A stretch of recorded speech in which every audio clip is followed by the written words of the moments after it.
Anak ini sedang mengambil air di sumur. Ternyata menemukan bangkai seekor burung gagak. Dan tidak tahunya ternyata dia masih hidup. Dan membuat muka anak itu penuh dengan lumpur. Ini masih bukan nasib buruk. Yang lebih misterius adalah sang anak memegang lumpur di wajahnya. Dan tidak sengaja kehilangan bentuk mukanya. Tidak bisa melihat jalan dan juga tidak bisa berteriak minta tolong. Dia hanya bisa berlari sembarangan. Rupanya di lantai ada monster lumpur. Dia berubah menjadi bentuk manusia dan merebut panca indera si anak kecil. Dan masih ingin menempati badannya. Orang dewasa yang melihatnya langsung menembakkan pistolnya. Tetapi dia itu lumpur. Mau gimana pun dia akan kembali lagi ke bentuk asalnya. Seorang perempuan menggunakan pisau dan memotong badannya.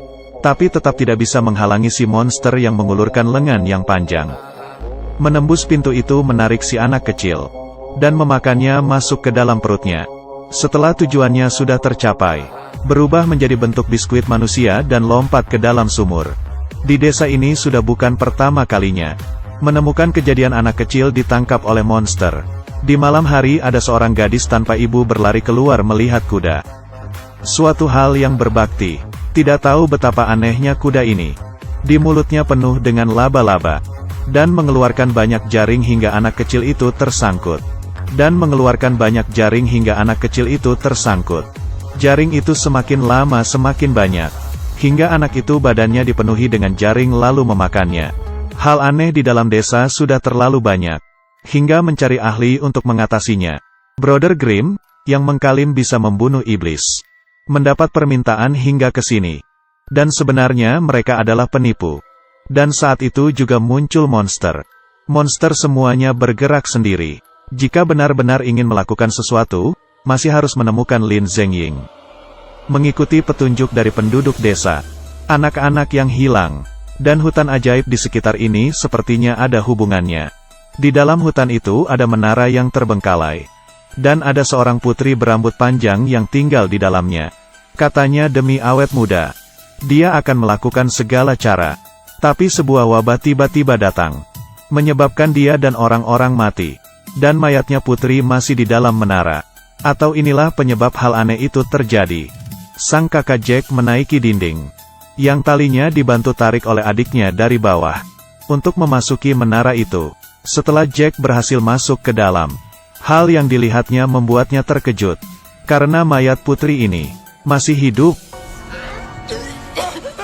Laki-laki ini datang ke depan cermin. Mayat di belakangnya tiba-tiba duduk. Tetapi yang dilihatnya dalam cermin itu menjadi seorang wanita yang cantik. Dan sedang memegang badannya. Seperti ini mana mungkin lelaki itu bisa menolak. Ia bisa memikat pria berkacamata. Dan di saat itu, adik yang di bawah menara sedang terlibat dengan musuh. Penjahat itu hampir memotong kepalanya dengan ayunan kapak. Dia kabur sambil berteriak. Jack kenapa sangat lama di dalam menara? Tidak mengetahui bahwa Jack sedang menikmati dunianya. Tidak punya waktu untuk menolong adiknya. Adiknya yang emosi pun melemparkan batu ke atas. Dan merusak pandangan yang sedang dilihat Jack. Jack pun menggunakan rambut panjang putri sebagai tali lalu turun ke bawah menara.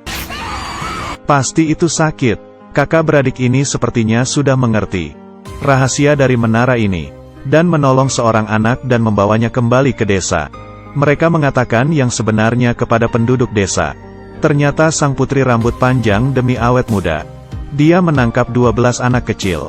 Kakak beradik itu pun menyuruh para penduduk desa untuk menjauhkan anak-anaknya. Dengan begini baru bisa menghalangi sang putri. Dan pasukan dari kerajaan tiba-tiba datang. Membukakan rahasia bahwa kedua kakak beradik itu adalah penipu. Dan tidak percaya bahwa ada monster.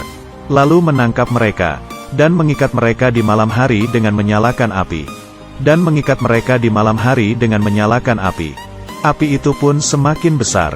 Sang putri mana mungkin membiarkan kalian menghancurkan hutannya. Dengan satu tiupan dia mematikan api. Orang-orang ini pun percaya ada monster. Kakak beradik langsung kabur. Dan berlari ke arah menara. Menghalangi tindakan selanjutnya sang putri. Tetapi orang kerajaan malah menghalangi mereka. Kakak beradik harus melawan mereka dahulu. Jack menggunakan kapak dan menjatuhkan satu orang. Di sisi lain, adiknya sedang menghadapi yang lainnya. Tombaknya kalah dengan parang, tapi karena omong kosongnya terlalu banyak, akhirnya dimanfaatkan oleh sang adik dan melawannya. Dan sekalian menjadi tempat loncatan sang kakak. Dengan begitu pun berhasil masuk ke dalam menara. Dia sendiri berpikir bagaimana caranya untuk menghentikan sang putri dan bawahannya. Jack melemparkan kapaknya ke mereka, tapi ditangkis oleh sang putri. Bahkan tidak melihatnya, dia hanya ingin cepat menyelesaikan ritualnya. Sang putri mengontrol Jack dan melemparnya ke dinding. Di saat itu sang adik yang di bawah menara sedang memanjat menggunakan tali. Dan saat sudah masuk langsung ingin menyerangnya. Jack terlambat memperingatnya, sehingga adiknya pun dihempaskan. Dan mereka berdua memegang pisau. Lalu dikontrol untuk saling bertarung. Kakak beradik ini jatuh ke dalam masalah. Dan di saat itu sang putri sedang melakukan prosesnya. Dan mulai membaca mantra kepada anak perempuan yang berada di dalam peti. Dengan begitu pun perlahan-lahan muka sang putri kembali berubah menjadi anak gadis yang tidak pernah tua. Dan di saat yang sama kedua orang ini masih melayang di udara. Sang adik memutuskan untuk mengorbankan dirinya. Perintah untuk menghancurkan sang putri diserahkan ke Jack. Tetapi siapa yang tahu, putri memikat adiknya yang sekarat. Bahkan mengambil senjata mantra dalam tubuh si pria tua ke dalam hati sang adik. Dan membuatnya menjadi budak sang putri. Yang lama tidak pergi dan yang baru tidak datang. Dan di saat mereka berciuman mengikat janji, Jack langsung memecahkan cermin. Dan secara tidak sengaja mengetahui itu adalah kelemahan sang putri. Mukanya mulai ikut retak. Dan si pria tua yang sudah sadar ini membawa sisa pecahan cermin itu jatuh bersama ke bawah. Dan akhirnya berhasil mengalahkan sang putri. Menara yang kehilangan energi pun mulai runtuh. Jack beruntung masih hidup, tetapi adiknya tidak bisa tertolong.